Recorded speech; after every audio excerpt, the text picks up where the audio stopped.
Hey everybody, it's your old buddy Uncle Rich here for Who's Telling the Truth. Guys, this is show number 238. Today's date is October 22nd, and the name of the show is going to be Vote Red, Be Dead. I know you're going to say, Rich, that's pretty stupid. But guys, when I was a kid, we used to go around and proudly say, I'd rather be dead than a red. That was what we did. Communism was bad. Everything was bad except capitalism. And guys, what's happened is the Republican Party has taken advantage of the Trump supporters. And guys, they got them to put a red hat on their head, which makes their brain go mashugana. So it's new. There we go. So guys, when you wanted to get rid of the Mexicans, Muslim, Jew, gays and Jews, and end up losing your Medicare and Social Security instead. So Judy, come back to me. So guys, this is what's starting to happen. Uh-oh, we got no signal now. All right. Okay. And like I said, there you go. We're getting better. All right.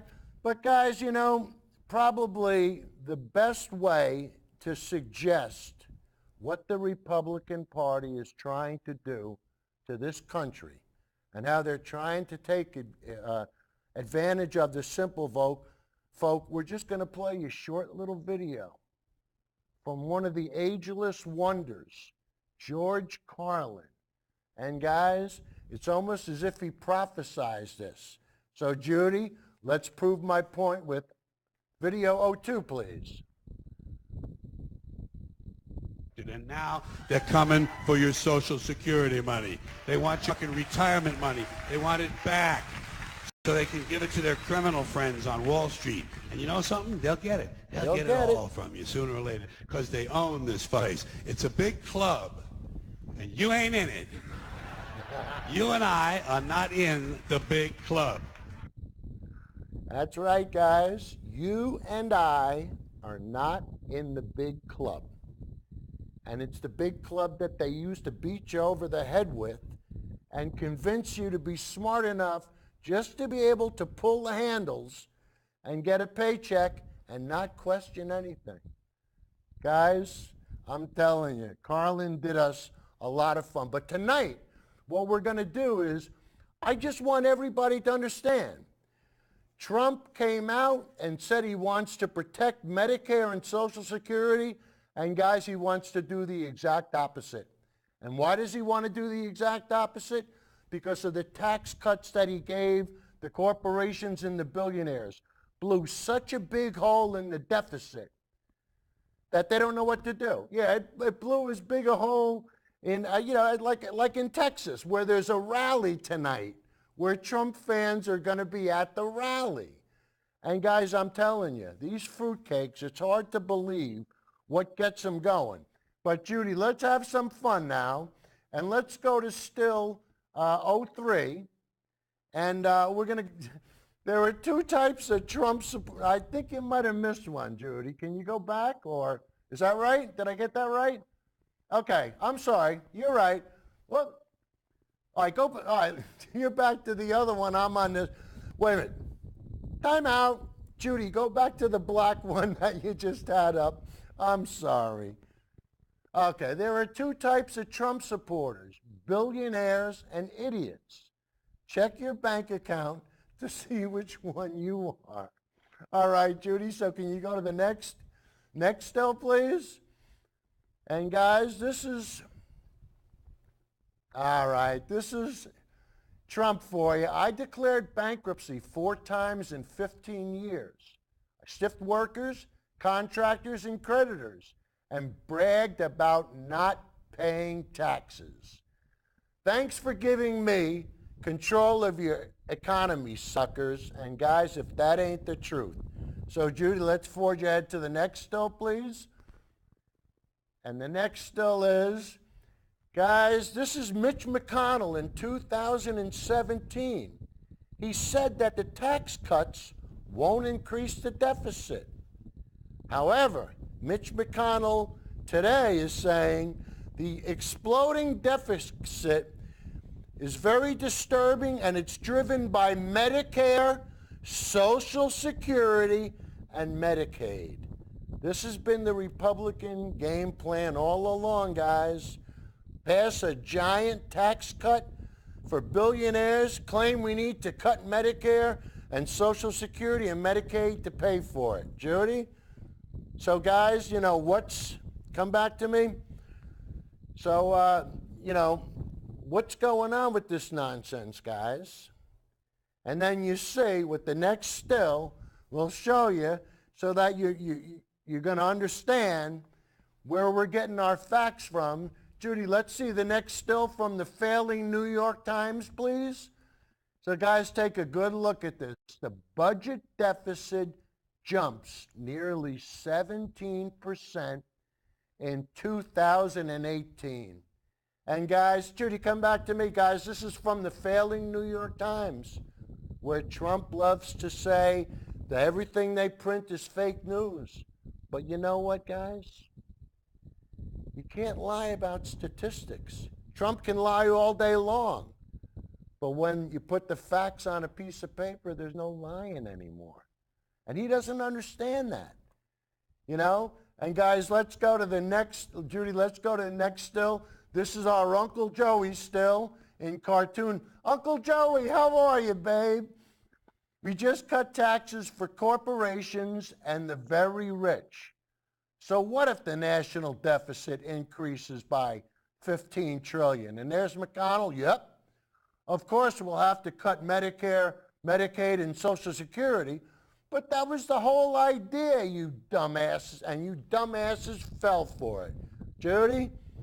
So guys, this is when the Republican Party takes advantage of the simple folk, and they get them to vote against their own interests. So here they are. They think they're supporting Trump. And Judy, let's prove what they're really doing with the next still. Look at these poor old people. We vote Republican. So they'll cut our Social Security and Medicare. Tax cuts for billionaires are more important to us. And guys, this is what this show is going to be about. We're going to show you how they created a deficit. And now they're going to start, we can't go on like this. We can't live in this debt. We're going to have fun tonight. And we're going to learn something for a change. So that this way the Republican Party can't give you the double reverse. And Judy, let's go to the next one. This is some Social Security fun facts. And Social Security and Medicare are paid for with a separate tax. They add nothing to the national debt. Social Security has $2.5 trillion in surplus. Congress has borrowed trillions from Social Security to pay for government spending. So when Republicans say they need to cut Social Security in order to balance the federal budget, here's what they really mean. We've taken trillions from Social Security to pay for unfunded wars, tax cuts for the rich, and corporate subsidies. We need to cut your benefits so we don't have to pay it back. So Judy, come back to me. So guys, you see it in black and white, but a lot of times people say, Rich, where did you get your facts from? What's your source? Guys, the next source we're going to put it up is from one of the kings in the Republican Party, from King Reagan. So Judy, let's have the next still. And you'll see the guy that the Republican Party worships, Republican worship Donald Reagan, but they should listen to his words. Social Security, let's lay it to rest once and for all. Social Security has nothing to do with the deficit. Social Security is totally funded by the payroll tax levied on employer and employee. If you reduce the outgo of Social Security, that money would not go into the general fund or reduce the deficit. It would go into Social Security Trust Fund, so Social Security has nothing to do with balancing a budget or raising or lowering the deficit. So, guys, there you have it from St. Reagan. St. Reagan said it, you got to abide by it. Trickle-down economy. Hey, but at least Reagan had a little heart, and he had a little bit of soul. Nothing with what has to deal with Trump today. Now, Trump is a bonehead, and we're going to prove it. And we're going to go to the next still, and guys, you're going to see the two big reasons why we don't have Medicare for all. So, Judy, the next still, number one, Mitch McConnell has taken $5.9 million from the healthcare industry. Number two, Paul Ryan has taken $4.2 million from the healthcare industry. And what's the source? OpenSecrets.org. So guys, you can look it up, but Judy, come back to me. So guys, look at the amount of money that these two took in order to screw the working class. And Uncle Joey and Ken Johnson and Eddie Shalhoub, they're going to vote for these guys. Why? So they can lose their Social Security and Medicare. Oh, now that they found out about it, maybe they'll start to sing a different tune. But they're still going to hate the Democratic Party because that's how the Republican Party tricks these guys. I tell you. And guys, the next clip is really what the next show is going to be all about. But Judy, the next still is our buddy Bernie, and it's Medicare for all. And guys, it's time to act. And I believe that's the bill number, S-1804. So next show, we got two more, Judy, come back to me. We got two more shows before the election. So guys, what we're going to do, the next show, we're going to do virtually all on Medicare. Today we're going to concentrate on the deficit. Next week we'll concentrate on Medicare. Guys, do yourself a favor. Call any of your friends, relatives, neighbors, anybody on Social Security, Medicare, or Medicaid, call them and tell them the Republican Party is coming after what you're entitled to. And you're going to say, Rich, what do you mean entitled to? These people aren't entitled. Guys, they paid into the fund. It's their money. They deserve to receive the benefits that they worked for, that they paid into. But Trump and the Republican parties wants to take care of their rich buddies instead of the working class. And guys, you know, if there's one thing I always love doing, it's giving Trump the business. And the next video we're going to play is from guys, I don't know how else to put this, but Trump made a commitment with Pocahontas. He had to insult Elizabeth Warren, and guys, payback's a bitch. Hey, if you open up your big mouth and you're going to make a statement and you're going to prove to everybody what an asshole you are, then you're going to have to pay up, bitch. So Judy, number 13, please. Judy might even like this. I will give you $1 million. It's going to give you $1 million. Take it. Paid for by Trump. If you take the test and it shows you're an Indian. It shows you're an Indian. That's all. Uh-oh. What is your reaction to Senator Elizabeth Warren releasing the results of her DNA test? Do you No, I have no. Who cares? You said you Who cares? $1 million to charity. I didn't say that. No, I didn't. You I better didn't read it say again. that. I will give you $1 million to your favorite charity, paid for by Trump, if you take the test and it shows you're an Indian. You know. Time And to let's see what pay you up. right? And guys, it's really simple. You heard it. You heard it loud and clear. If he's a man, he'll pay up, right?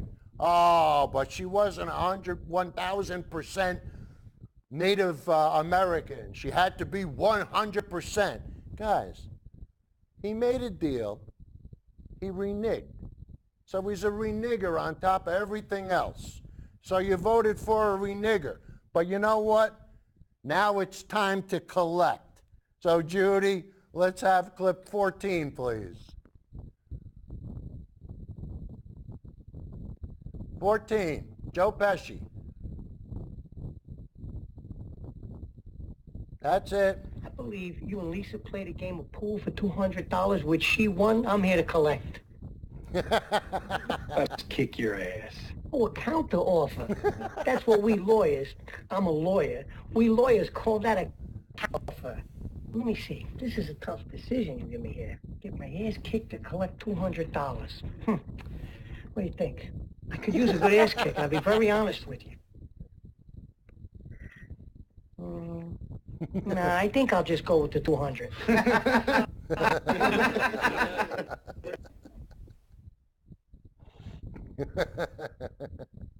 Judy, come back to me.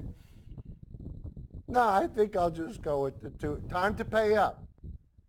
You made a bet. You said it. Time to pay up. But Trump won't do it. Why? Because he's a renegger. It's really that simple. And guys, the next clip we're going to show you is Republican reversers. Now, I know you're going to say, well, wait a minute, Rich, this is on CNN, so it's got to be fake news. But the people aren't fake, and the fact that they used to be independents isn't fake, and what you're about to hear isn't fake, and nobody's standing over them, twisting their arm, telling them what to say. So, Judy, let's see the Republicans that voted for Trump and reversed themselves. Clip 20, please.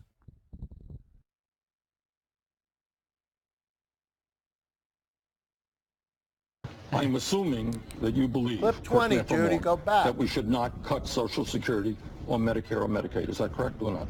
Yeah. Okay. I believe it shouldn't be cut. Okay. Do you know who is now working very hard to try to do that? Let's try it again. Number 20, please. There you go. And not to pour salt in a wound, but just to remind you of what you told us back then. Watch this.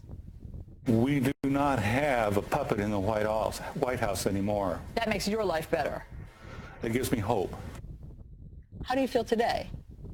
We've got a very crazy man driving the train, and he's going to kill this country. And Anthony, are you voting a straight up and down Democratic ticket in the midterm? Not only there, I am actually for the very first time contributing across the board, across the country. And I've never, ever written a check or spent any money on anything political because I'm afraid. I'm afraid. You've never... He's afraid.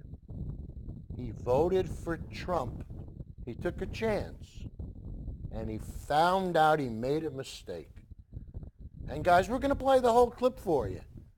And when you hear how the other people, and you're going to say, wait a minute, is this legit? Guys, like I said, when you hear what they say, you're going to go, wow, I could understand that. And let's be honest with each other. Try listening to Trump. Just sit there and try listening to him and say, holy mackerel, this guy flipped his lid. Now I'm telling you. And one of the biggest problems is Trump is convinced the simple folk like Joey, Uncle Joey, and Ken Johnson to vote against their own interest. And you're going to say, Rich, what are you talking about? People wouldn't be that stupid. Yeah, well, when you vote for Trump, and he takes away your Social Security, that's voting against your own interest. I would never do that. Of course you wouldn't do that. But you've done it. And what happens is most people don't understand that they've done it. So, Judy, let's prove our point with clip number 21, where Bernie points out that people vote against their own interest. I'm assuming that you believe, correct me if I'm wrong, that we should not cut Social Security or Medicare or Medicaid. Is that correct or not? Yeah.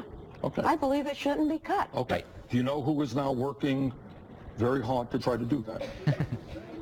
Republicans in Congress have a plan under the guise of saving Medicare and saving Social Security, making devastating cuts. That's what Republicans are now trying to do. And guys, that's it. Under the guise of saving. We're going to save it, so we got to cut it. No. You got to tax the rich people that you just gave tax breaks to. Well, you know, and guys, I'm telling you, anybody you know on Social Security, Medicare, and Medicaid, have them watch this show. Hey, let's be honest with each other. I'm not one of the best guys in the world. You could see we screw stuff up, but we have a point. And I think most people don't understand, especially the people that watch Fox. These people don't know if they're coming or going. Why? Because they watch propaganda TV. And what will happen is they'll have somebody from Paul Ryan tell you that these tax cuts are going to be a path to prosperity. A path to prosperity. Gee, that sounds so good. That's what I want. No, not the working class path to prosperity. It'll be for the billionaires and for the corporations. It's their path to prosperity. So, Judy, let's see what it looks like. Clip 22, please. Here's what would happen under our proposed budget, what we're calling the path to prosperity. As you can see, we won't come anywhere close to the tipping point. Yeah, well, we're we'll going to see the whole clip. We're going to see how you deceive everybody. We will cut spending. Washington's unsustainable spending is driving a permanent plunge into debt. And that's what it comes down to, guys. They got to cut spending. And why do they have to cut spending? Because they gave tax breaks to the billionaires. So when you give tax breaks to the billionaires, who are you going to give the bill to? The working class, right? So anyway, guys, we're going to show you a clip tonight because a lot of people get confused about the deficit and debt. So we're going to play a short clip now. But remember, all these clips that we're playing now, we're going to play the full version. So after we get settled down, these are just the tidbits, but we'll be playing everything else. So you can go fast forward in the show if you want, if something really tickles your fancy, okay? All right, so anyway, next we're going to do the debts and deficits. So Judy, number 23, please. First off, deficit and debt are not the same thing. A budget deficit is when the government spends more than it brings in tax revenue in a given year. Then it has to borrow money to cover that year's shortfall. The debt is the accumulation of budget deficits. For example, guys, for example, what we're going to do is we're going to show you a version that is so simple to understand that even Uncle Joey will be able to get it. And Ken Johnson might be able to, but I doubt it. I seriously doubt it. Even though there's parts in cartoon form, Kenny's from Tennessee, and he deserves to live in Tennessee. That's all I'm going to say. But guys, the one thing we like to do on the show is we like to have reality checks. And that's what we're going to do tonight. So Judy, clip number 24, please. Now Republican Senate Leader Mitch McConnell, who promised the tax cuts would be, quote, beyond revenue neutral, is telling Bloomberg that the deficit is, quote, disappointing, but not a Republican problem. It's a bipartisan problem. He says the problem is that unified government, of which he is a leader, just can't control spending on Social Security, Medicare, and Medicaid. And that's what needs to be on the chopping block next. In other words, listen carefully. He's saying that the poor and the middle class should ultimately have to foot the bill for Trump's corporate tax cuts. Can you imagine this? Now you want the poor and the working class to pay for the tax cuts for the rich and the billionaire. Uncle Joey, you still gonna vote red? Vote red, be dead. All right, so let's see. Now, the one thing that the Republicans love to do is they love to cut entitlements. And why? Judy, 25, please. Because what they really want to do is cut entitlement programs. They want to cut those programs that Mitch McConnell talked about, Social Security, Medicare, Medicaid, and they understand they're very politically popular. They can only be cut when there is a deficit so large that people are frightened and they feel we have no choice, and that has been their goal for 40 years. So that's been their goal for 40 years, and they're this close to achieving it. And guys, we're not going to let them get away with this. No way. You paid into the fund, you're entitled to receive the benefits. Don't let anybody give you the double reverse. Well, we got to save it, we got to cut it so we can say, That crap don't float in this toilet. It's that simple. And guys, the next clip we're going to show you is John Larson, how he wants to defend entitlements. So Judy, clip 26, please.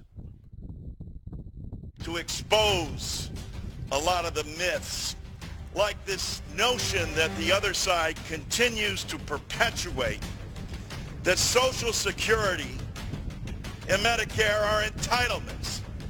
Newsflash, it's the insurance that the American people have paid for. Newsflash. Newsflash, we ain't gonna let you get away with it.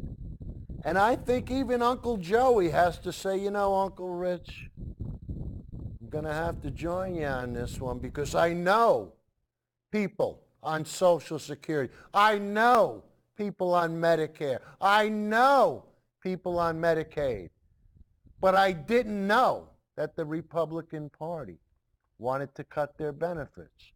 Well, now you do. And guys, now we're going to have the feel-good clip of the night because this is Allison Camerata, and she's sitting with the independents and with the people that voted for Republicans who have had it up to, way up to there with them. So guys, you might think this is staged, but after you listen to them and listen to the sincerity that they bought when they voted for Trump, and listen to how it's dissipated. So Judy, clip number 30, please. You all are the all-important independent voters. Sir, can I get a little so many people volume? are watching for the midterms. Anthony, how are you feeling? Afraid. Afraid. Of what? The dictator in the White House. And what? He has no empathy for anything. He will never admit when he makes a mistake. What were you imagining when you voted for President Trump? And he said the system is rigged, and he said he was going to be a new sheriff in town. And all he's done is surrounded himself with crooks. How many people have been indicted that were close cahoots with him? And there, in front of the world stage, he looks at Putin and puts his arm around him and says, "This is my buddy." The divisiveness in this country right now and the rhetoric coming from the president is a daily exhausting thing. I worry that the dictator, the wannabe dictator in the White House, will make it where we don't even have any more elections. I mean, he is like siding with Vladimir Putin. Kim Jong-un is now having love letters written to Donald Trump. When I voted for Trump, I was looking for change, looking for maybe a non-political person coming in and a businessman bringing his his expertise, his skills into the leadership. He's not very focused. He's not very sincere to whatever he decides to do. Things change fast. A good example is, with Putin and with Russia, right? There's a comment that we are hearing from Trump, and then we are seeing all these sanctions being imposed as well. So I'm not so sure who's running the country right now, and I'm not so sure if we are also very sure as to which direction we are going. Stephanie, why are you feeling energized as you approach the midterms? I think I'm more feeling embarrassed. As a lifelong Republican, I guess I would consider myself, part of the religious right. And now the values that I see coming from the White House just don't mesh up with what I believe. Can you pinpoint a moment that you changed from being a President Trump supporter to feeling embarrassed? Boy. Which one? Which card do you want? Which card? Even listening to the inauguration speech, just kind of very dark, dark and antagonistic, and there has not seemed to be any effort to unite the country. It's always us against someone, or these people against someone else. You know what's so interesting is that we always hear it's the economy, stupid. None of you are mentioning that, and the economy is going well. The unemployment rate is at a historic low. The stock market is at a historic high. But that's not what any of you are focused on. Why not? The economy reacts slowly to anything that happens. So I would say a lot of what is taking place now is a result of Barack Obama. I'm not even thinking about that. I'm thinking about what he's done to our country. Our country is supposed to be a country for the people, and by the people, for the people.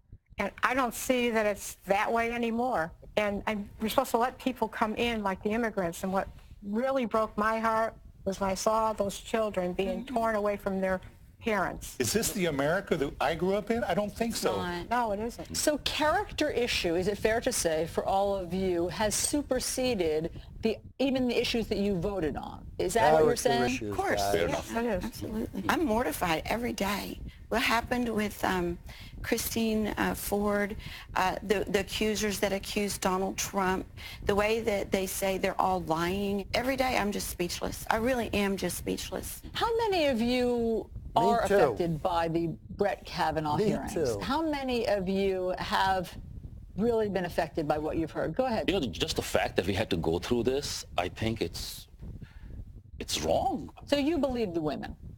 I do.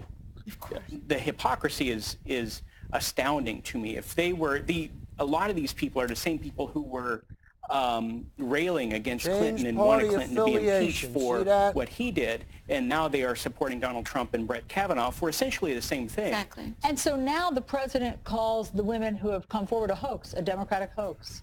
What do you make of that language? Women that came forward it's a just hoax. not surprising. It's shameful. Shameful. He's the hoax. Good, I like you ask me. I'm a victim of rape. And to hear this woman sit in front and under oath swear and tell her story about what happened to her, only to have grown men laugh at her, mock her, I just don't know where the bottom is anymore. I've been a lifelong Republican since the day I turned 18. I think these midterms are really important because the Republicans, I'm very sad to say, have become very, very spineless. They become cowardly. Spineless, I like that. And they're just extraordinarily unwilling to stand up to Donald Trump and his bizarreness. I mean, it's a circus of bizarreness that takes place daily in the White House.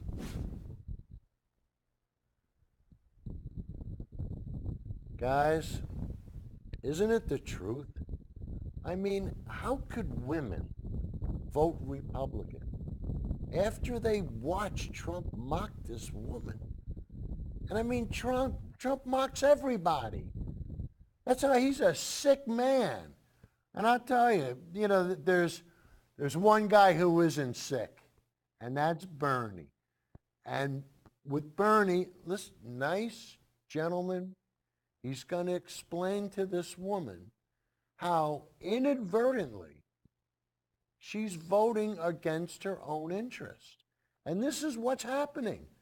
People don't realize it, but now they're starting to catch. Hey, let's be honest. People gave Trump a chance. and they found out what a con man and a charlatan he really is. But you know what? Some people are going to stick with him. They got buyer's remorse. And some people don't care. And some people are just part of the Republican tribe. And you know what? You can take my Social Security. You could take my Medicare, as long as there isn't a Democrat in office, in the White House. I'll give you anything. I hate those Democrats because they might give me health care. They might give me tax advantages. They might take care of they might give me health care, take care of the working class. We don't want that. We want a world wrestling event. Uncle Joey told me, Rich, look at all the people at Trump's rally. I said, Joey, when the circus and the WWE come into town at the same time, this is what happens. And guys, with the next clip, we're going to show, and just watch how Bernie is very nice, and he just explains to this lady, hey, you got screwed. So Judy, 31, please. Oh, we got a call. Oh, I thought we had a call. Look at that. Earlier this week, MSNBC did something Hello? interesting. They did a town hall called Trump Country in Kenosha, Wisconsin. The thing's ringing, and it ain't getting it. Hello? Rich, keep up the good work. Thank you. Hey, you hear the latest? He wants to give the middle class, he wants to give the middle class a tax break. Yeah, oh yeah. And did you hear that?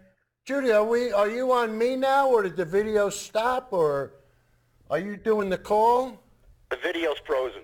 Oh, the video froze? All right, but we got a call in, and you were saying that Trump said today he was going to give the working class a pay cut.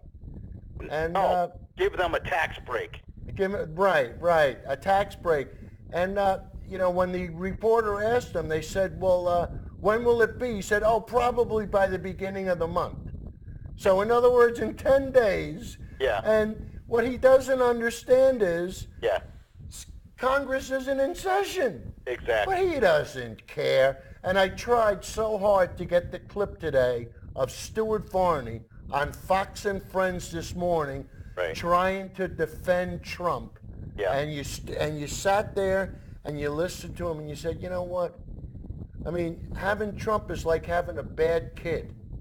You know, you can only defend him for so long, and then finally you just got to say, hey, I can't deal with this anymore.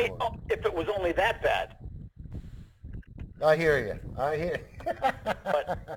All right, buddy. All right, so Judy, we're gonna try to go back to that clip again. And Chris Hayes was the host of it, and they had Senator and former presidential candidate Bernie Sanders attend. Now, before I even tell you the story, if you're watching with me, this expression on Bernie Sanders' face that you see in the picture that we're displaying, this expression tells you everything you need to know about how this thing went. And I'm going to start with Vermont Senator Bernie Sanders calmly walking a Trump voter through how Republicans are planning to gut the social safety net.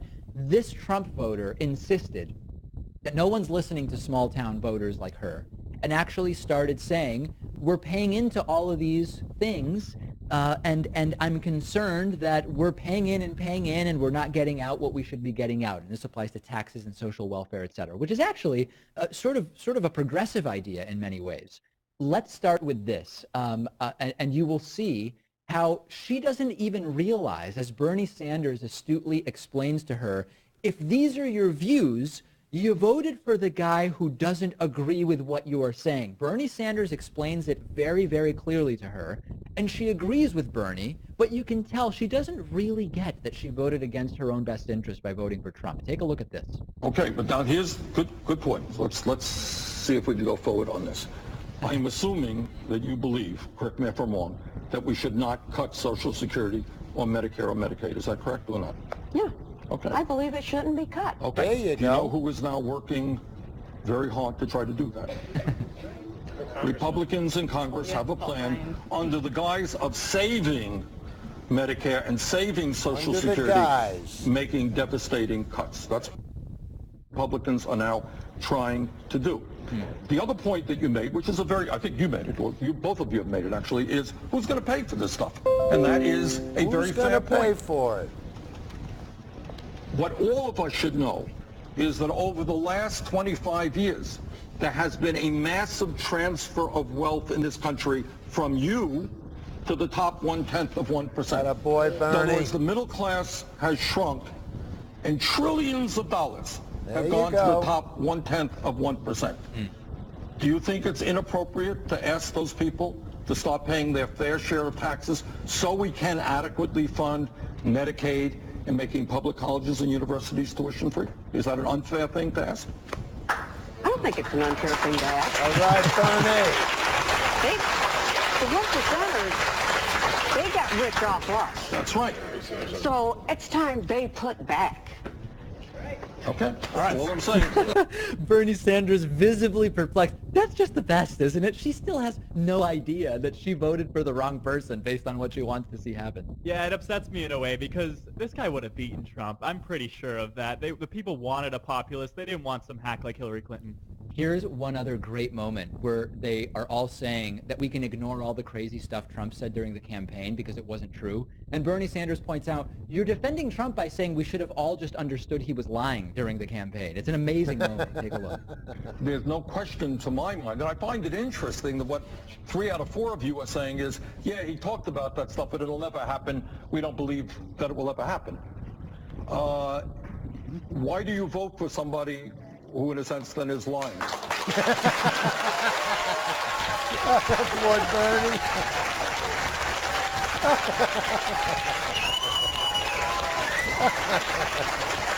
He started a dialogue with the American people, and he used the media to get his point across. And but he wasn't lying. He started a dialogue.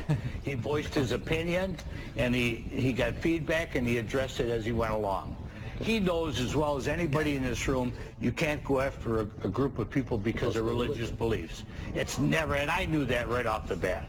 But he was still up front, and he talked to the public. Well, it's an interesting point. I mean, what you're saying is that you think, and I think, that what he was talking about was unconstitutional. That you got a candidate for president of the United States talking about grossly unconstitutional things and wins an election. Well, look what our Congress does. They pass unconstitutional laws every day. Watching this did make me realize, Pat, that these people cannot be taught. You can't make individuals that are this committed to nonsense understand. There is no argument to be made. We just need to outnumber them through voter turnout. If we want to figure out how to win elections as progressives, having conversations with folks like this and trying to change their minds, it's not going to be nearly as effective as just go vote. And Bernie's logic on these things always gets portrayed as pie in the sky. It's very straightforward, and took this woman only a minute or so to be persuaded. It took her only a minute to be persuaded that she agreed with Bernie, but I think what's missing is the connection that, oh, maybe she should have voted for someone else because the person she voted for wants the opposite of what she just said makes sense. That's the missing piece, though. And you should vote for someone who actually believes in what they say. Yeah, well, that's, I mean, wow, Pat, that seems like a really crazy thing. But guys, that's what happens. You know, people get caught up in the hype. They listen to the little sound bites. They get exactly the opposite idea. They get everything ass backwards. And then they support and vote for Trump. But guys, what happens is a lot of times we're going to show you how they trick the simple folk with Paul Ryan. And watch how he gives us the double reverse, and we got to do this, and we got to do that, because the this and that. And guys, it's really simple. What it all boils down to is they gave tax cuts to the wrong people. And now they don't know what to do. So what are they going to do? They're going to come after the working class. Why? I don't know. You figure it out. You got people that have all the money in the world, and they want more. Why? What could you want more for? What are you going to do with it? What could you possibly do with it? Except buy politicians. You've already done that, so what else is there to do? You know? I mean, so guys, let's see. Let's see how the Republican Party gives us the double reverse. Judy, clip number 32, please. The facts are very, very clear. The United States is heading toward a debt crisis. The only solutions will be truly painful for us all. That doesn't have to be our future. The way we respond to this challenge will ultimately define our generation. We can choose a path to prosperity. Let's take a look at how we can do it. Our debt as a share of the economy is already too high, but look at where it's going. These are actually pretty conservative estimates. We face a we want to stop it going that high, so we're going to cut what you get. It will lower our living standards. Actually, I asked the Congressional Budget Office to model the economy going forward. So they have these computer programs that simulate the U.S. economy. The computer program crashes in 2037 because it can't conceive of any way in which the U.S. economy can continue. Yeah, because you can't give tax breaks to the billionaires. The economists tell us, when your debt gets to 90% as a share of your economy, you start slowing down and we stagnate. We prevent that from ever happening. Here's what would happen under our proposed budget, what we're calling the path to prosperity. As you can see, whatever you want. We won't come anywhere close to the tipping point, and we'll pay off the debt over time. So how will we do it? We will cut spending. Cut spending? Washington's unsustainable spending Grandma is doesn't need a cup of coffee in the morning. The healthcare facilities don't under the current path we are on. The government grows to such high levels that by the time my 3 children are my age, the government will be twice the size for them than what it is for me. Our plan brings spending back down to the historic level of 20% as a share of our economy. Washington has not been telling you the truth. If we don't reform spending on government health and retirement programs, we have zero hope of getting our spending and as a result our debt crisis under control. Next year, the government spends 68 cents out of every dollar you pay in taxes just to pay for these health and retirement programs and interest on the debt. By the year 2025, they will consume every penny of every tax dollar you send to Washington. Our budget saves and strengthens these programs. It fixes the flaws in Medicare and Medicaid that have made rising costs nearly impossible to check. This is the only way these programs can hope to survive and function into the future. Look, we have a choice of 2 futures. We know the path we are on right now. That's the path the president's proposing. A debt crisis, no health and retirement security, a diminished future, a stagnant country, less jobs, less prosperity. That is not the America we know. We can choose this other path, but we have to make that choice. We can lift the crushing burden of debt off of our children and grandchildren, and we can get this economy growing today. It is up to our generation to pick this path. The question is, will we do it or not? It is up to us. You know,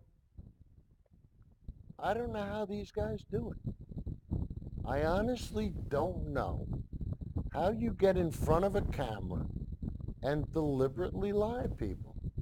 I mean, we call the show Who's Telling the Truth because we try to find out who's lying to people, not so that we can lie to people. But guys, you know, you see what's going on. And we're going to give you a quick insight into really the difference between deficit and debt. And this is the one thing that you can take to the bank so that if anybody asks you any questions, at least you won't be ignorant. Uncle Joey, pay attention. So Judy, clip number 33, please.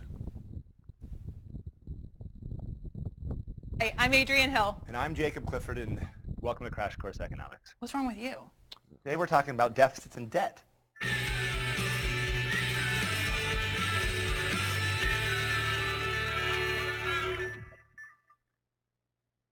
You've probably heard a lot about the national debt. So what is it, and where does it come from, and is it a problem? And most importantly, should you even care? First off, deficit and debt are not the same thing. A budget deficit is when the government spends more than it brings in tax revenue in a given year. Then it has to borrow money to cover that year's shortfall. The debt is the accumulation of budget deficits. For example, let's start a country called, I don't know, Cliffordonia. It's a pretty cool name. In its first year, the Cliffordonian government brings in $400 of tax revenue. Clear example. And it spends $500 because starting a new country is kind of expensive. So in that year, the deficit is $100. Then the next year, it brings in $600 of tax revenue, but spends $800. That year's deficit is $200. To calculate Cliffordonia's debt, add up all those yearly deficits. So at the end of the second year, it has a debt of $300. $100 from the first year and $200 from the second year. Things are looking pretty tough for Cliffordonia. Not only is the nation in debt, but it also has an average tax revenue of only $500 a year. It's going to be difficult getting that space program off the ground at that rate. Let's leave the plight of Cliffordonia behind for a moment and talk about the real world. Specifically, let's talk about the United States, since it has the largest debt. Hooray! America #1! So how big is the debt right now? $18,236,176,274,963. No, wait, $18,236,176,288,000. It's hard to keep up with, but it's a little over $18 trillion. So the number sounds really, really high. I have a hard enough time wrapping my head around millions and billions, not to mention trillions. The debt seems especially high when you look at the trend over time. First, we need to adjust that trend for inflation because dollars today are not the same as dollars in the past. Remember, we try to keep it real around here. Second, we really should be looking at debt as a percent of GDP. Why? Well, suppose I owe $200 and a 6-year-old owes $100. Which of us will have a harder time paying it off? Well, probably the 6-year-old, because even though my actual debt number is larger, I have a job. I have 2 jobs. What's your allowance, you unemployed 6-year-old? In the same way, our GDP grows every year due to population growth and productivity increases, and our ability to sustain debt grows along with our income. So here is the U.S. federal government debt as a percent of GDP. As you can see, it's risen over the past several years. So is that a bad thing? Well, there's a couple ways to look at it. First, compare the U.S. to other developed nations. The U.S. has a higher debt to GDP than other countries, but several other countries have a much higher ratio. Some of these are in crisis, like Greece and Italy, but there are also other countries that are stable, like Japan and France, that have much higher levels of debt than the U.S. Second, most economists aren't concerned about the borrowing the U.S. has done already because they're too worried about the borrowing they're going to do. A lot of politicians and pundits have freaked out about this, while economists are focused on this. All right, what we need to figure out is what's driving those huge deficits in coming decades. Deficits are the difference between federal spending and revenue. So let's look at those as a percent of GDP. The problem isn't a drop-off in tax revenue. What economists are worried about is spending. So let's look at where the government actually spends its money. Conservatives might complain, it's obvious handouts. Liberals will say, it's obvious defense. Well, they're both wrong. So who's the biggest recipient of federal dollars? Grandma and grandpa. The government spends about a quarter of the budget on Social Security and another quarter on healthcare programs. A lot of that goes to retired people on Medicare. They deserve it. They worked hard. And those are the programs that are expected to grow as baby boomers retire and live longer. Defense and other discretionary programs are actually projected to shrink slightly as a percent of GDP. We'll be making another video on these specific topics later because we love making videos. But one thing's for sure, U.S. policymakers will be forced to make some hard decisions about these future unfunded liabilities. So the answer is obviously just to keep borrowing more and more money, right? Well, not necessarily. Let's go to the thought. Well, so I paid into a fund for 50 years into insurance, and now I'm retired, and I want to reap the benefits, and the Republican Party wants to say, Uncle Rich, we want to take some of your money because we gave too much to the rich people. And what is Uncle Rich supposed to say? I'll take as much as you want. I mean, come on. You know, this is like filing an insurance claim. You know, what do you mean you don't want to pay? Oh, well, we were only kidding about that. But guys, now we're going to do a reality check on today's prices because I think that last one was a few years out of date. So we're going to do something relatively new or relatively relative from CNN. So Judy, clip 34, please. The good news is that the economy is booming, but the bad news is that the deficit's booming as well, up 17% to $779 billion this year. Now, those things aren't supposed to happen at the same time. I'm old enough to remember that when the Trump team promised that despite dire projections, tax cuts would pay for themselves. Tax cuts are going to pay for themselves, right? From that promise because, well, the facts just don't add up. In a new interview with the AP, President Trump blames bigger deficits on everything from taking care of our military to hurricanes to wildfires and California forestry, which is a little weird. But his Treasury Secretary is blaming Democrats, insisting that their increases in health and education spending before passing the administration's big budgets are to blame. Folks, don't believe the hype. Here are the facts. The country's debt is the highest it's been since just after World War II. That's according to a June report from the CBO. It is nearly 80% of our gross domestic product and climbing. In other words, we are living way beyond our means. And the largest foreign owner of our debt? You guessed it, it's China. The CBO says thanks to Republican tax cuts, an additional $1.9 trillion will get tacked onto the federal debt over the next 10 years. So how could that be if the tax cuts were going to pay for themselves? Spoiler alert, they don't. The trend is more troubling because economic boom times are when we usually grow our way out of deep deficits. For example, the last time unemployment was around today's levels, 1969 and 2000 under Democratic presidents Johnson and Clinton, our country ran surplusing. They ran a surplus? Wait a minute. Judy, this will come back. Don't worry about it. Novel idea. Now our economy and our deficits are expanding at the same time. This is economic bizarro world, folks. It's what happens when spending swells 129% and revenue grows less than 0.5% thanks to those tax cuts. And remember, all of this is from the party that used to pride itself on fiscal responsibility. You got now, it. Republican Senate Leader Mitch McConnell, who promised that tax cuts would be, quote, beyond revenue neutral, is telling Bloomberg that the deficit is, quote, disappointing, but not a Republican problem. It's a bipartisan problem. He says the problem is that unified government, of which he is a leader, not a Republican Party. All right, so Judy, how much time do we have left? How much? Say goodbye. Say goodbye. Guys, next week, we'll try to play the clip, Judy, with Bernie, 37. And guys, next week, we're going to do the show on Medicare. And my wife's going to help. And she does Medicare billing. So who's better than her? So guys, we'll see you next week.